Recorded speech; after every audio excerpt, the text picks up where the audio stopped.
Yeah. My bike's been a bit weird. The bike's acting weird.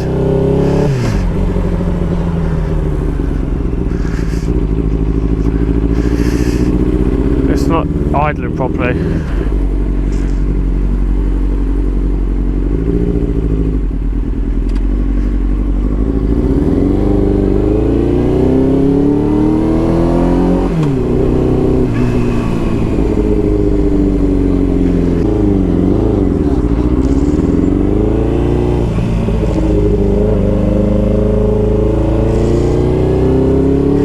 I'm just going to pull over real quick.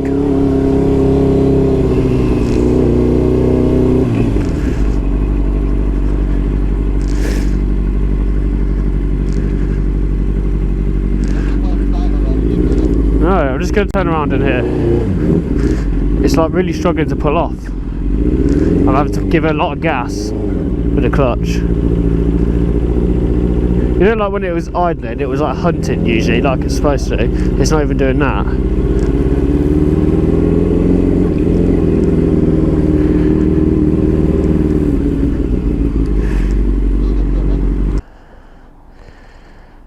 Ain't come up with a code or nothing. No warning lights.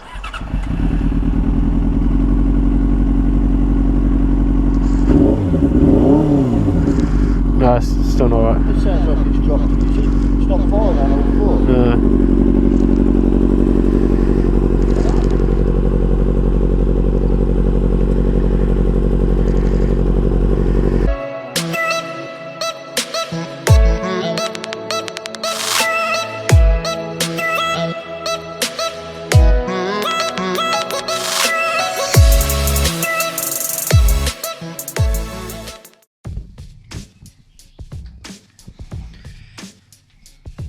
What's going on, guys? Welcome back to the channel.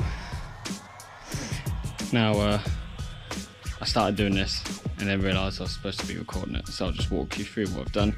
This is a replacement of the ignition coils on the Yamaha R6. These were new coils I bought when one of them failed. I have since then had a problem, but I refused to believe it was the coils until I removed all the coils, put my 3 of my old ones back in and then 1 new one, and the problem was like 3/4 fixed. So it just shows that the one new coil was the problem. And I'll explain the problem when you know, I've got a helmet on and I'm testing it and stuff like that, or if I've explained it before, which I don't think I have. Well, I haven't, because I haven't done any videos.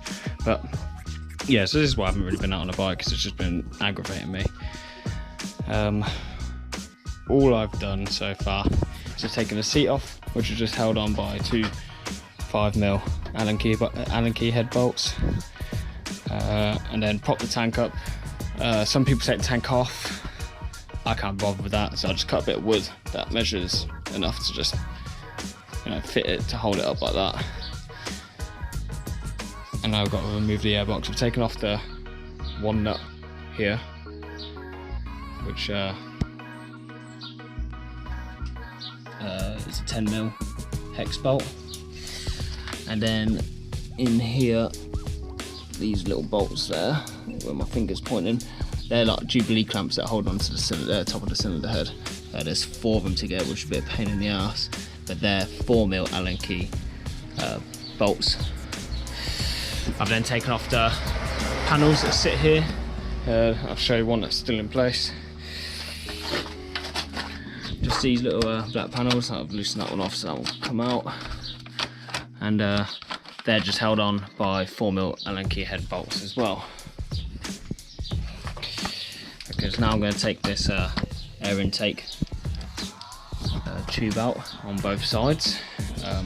Unfortunately, I haven't got a head cam attachment or anything. I haven't got a microphone or anything, so I don't know how well the audio is coming through, because I've just sort of rushed to do this.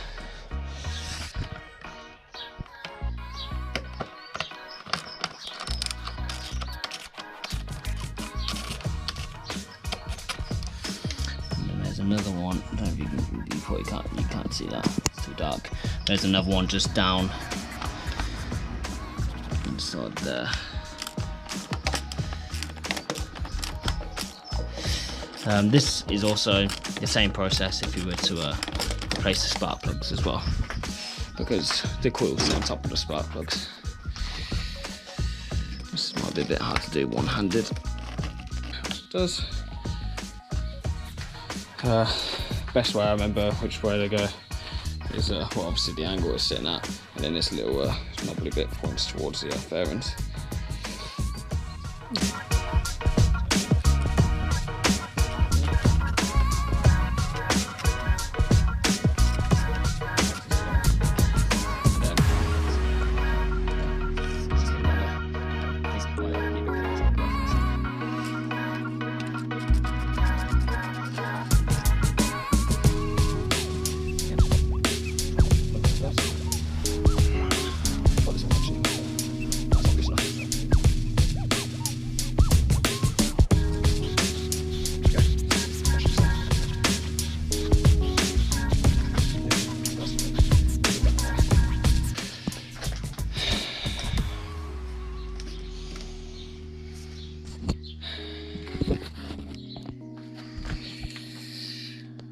Right, so that should be all bolt type connections off.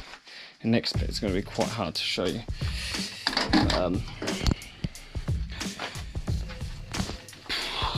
me get my phone out as a torch so you can get the closer look at the bits here.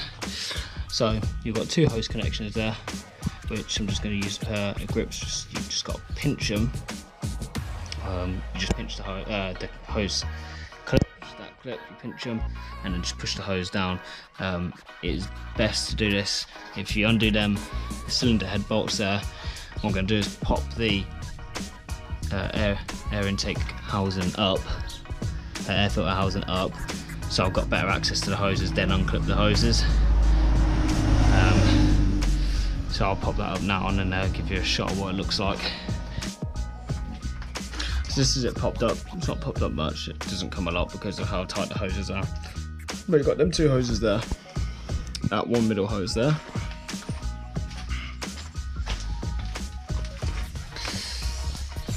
A hose just there, and then the sensor there.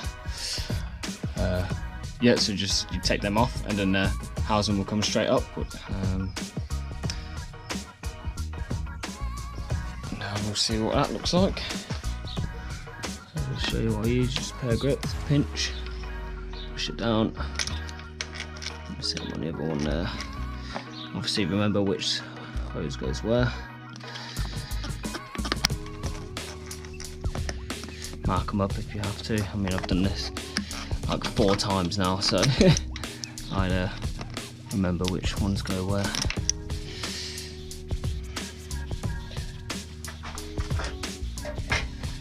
So I'll get them hose out, so push down just like that, and let both of them come off. So that's them two off there.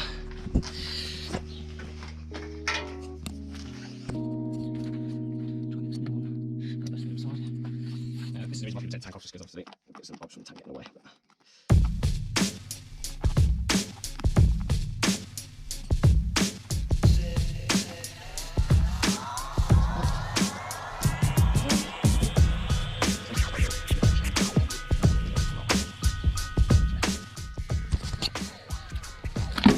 That's it, that's the airbox is free. Oops, I've hooked. That's the airbox out. So yeah, that's the air filter housing out.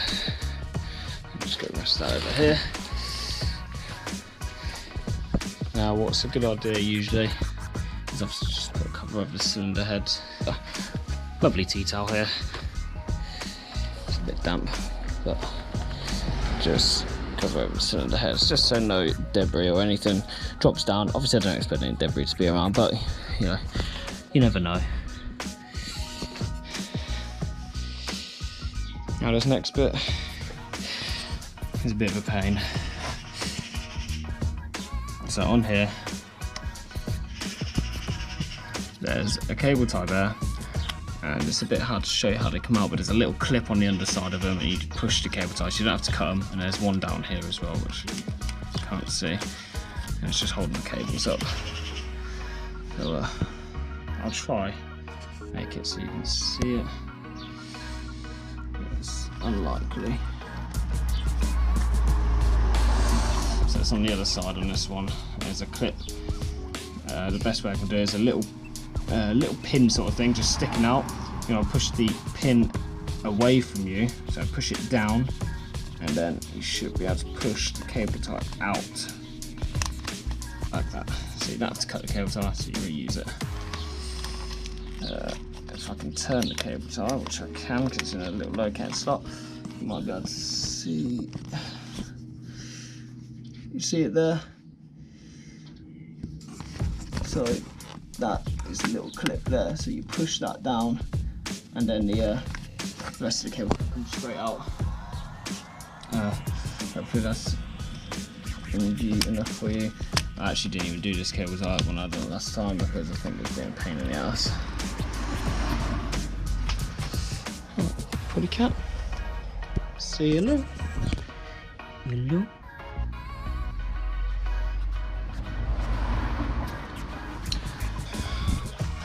Right, the next step is on your one, if you're doing it on your own, there might be two at the base. There's a little clip, and it's one of these trim clips like you have on cars and even on the inside of where the radiator is on this bike. You've got to push the pin in, or even the same on the underside down here that's in my LED video. You push the pin in so it loosens it, and then you should be able to pull the clip out. Yeah, I have, and the clip just falls out like it always does. So I'll just show you the clip. So it's one of them, so when it's in there, this pin will be sitting like that. So you push the pin, and then you pull. When you push it, it pushes through like that. So you see it's gone indented now, and then the whole clip's able to come out. And obviously when you put it back in, you're gonna pull the pin up, push the base in, and then push the pin back in like that, and that will secure it. And there's usually two on it, but mine's always only had one on it. For some reason one obviously went missing before me. But this is a pain. So before I take it out, try and remember how everything goes. So for example, there's a hose coming through this hole here. This hose doesn't go through any of the holes, it sort of sits on the top. Cable's going through this hole at the back. We've got this hose down here, comes through this hole here.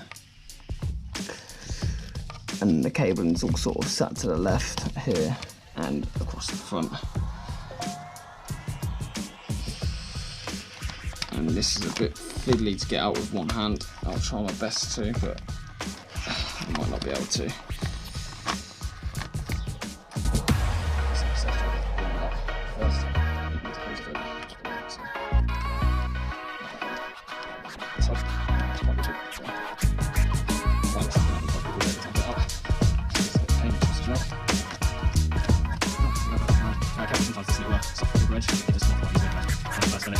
Down to the bottom there, and I couldn't find it for a while because I didn't know where it landed.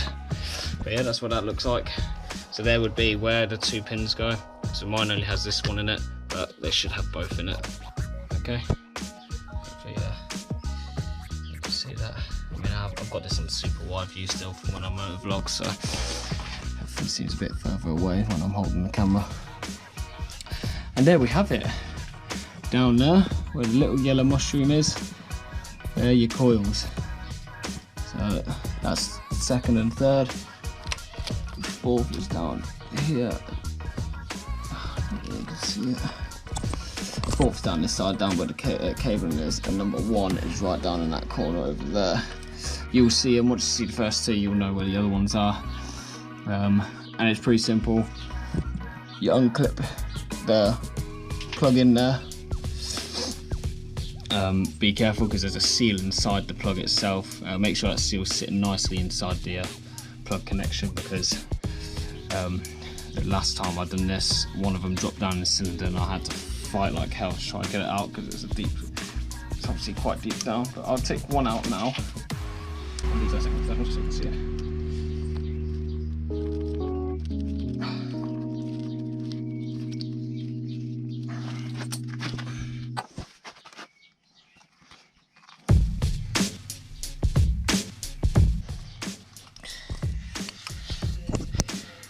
Alright, you see the this is a plug connection. See, it's got boost seal in it. Just make sure that's sitting nicely in there, because if it's hanging out slightly when you go to put the coil in, it might drop when it's resting. But then the coil, it might be quite a tight seal, because if your coils never come out, they would have been in there since factory. Even these have only been in like a couple of weeks, and yeah, quite tight. But yeah, just twist, twist, twist, twist, and just pull at the same time, and eventually we have one ignition coil. Now I'm going to open the new ones off camera, see what it look like. With my last ones, you have to take this seal over with it, the little dust seal. It just pops off. I'll see if the new ones come with the right seal or not. So this is the new coil. I got these from Dynajet or Dynatech, but it's Dynajet UK really. These are Decop 7-2 is their direct replacement for the original OEM ones. As you can see, they're the same height as the original one, because that is one of the original ones I've pulled out there. Now the original ones are Mitsubishi. I'll put the part, what their part's called, in the description. Actually, it should say on the back here. So it's a Mitsubishi F6T549 3Y17. As you see, this one's come with the same rubber seal, so I don't have to replace the seals over, which is good. Now Dynajet assure me that these will work. They're they're spec for race performance. So, and they cost more than the original OEMs. This issue basically. So I'm going to go ahead and install these. I'll show how to install one, and then that'll be it. I'll do the others off cam, because it's just the same process for all of them. So same as application when you pull it off. Just going to push it down as hard as you can. Twist maybe a little bit here and there just to help it seat. You can usually feel when it's at the bottom, because the dust seal's no longer, the dust seal's got a nice tight snug fit on the casing, and you can usually feel like a little click, and that's it sitting there seating into the spark plug, top of the spark plug. And then I know all of this is what you can see right now. Is just my arm.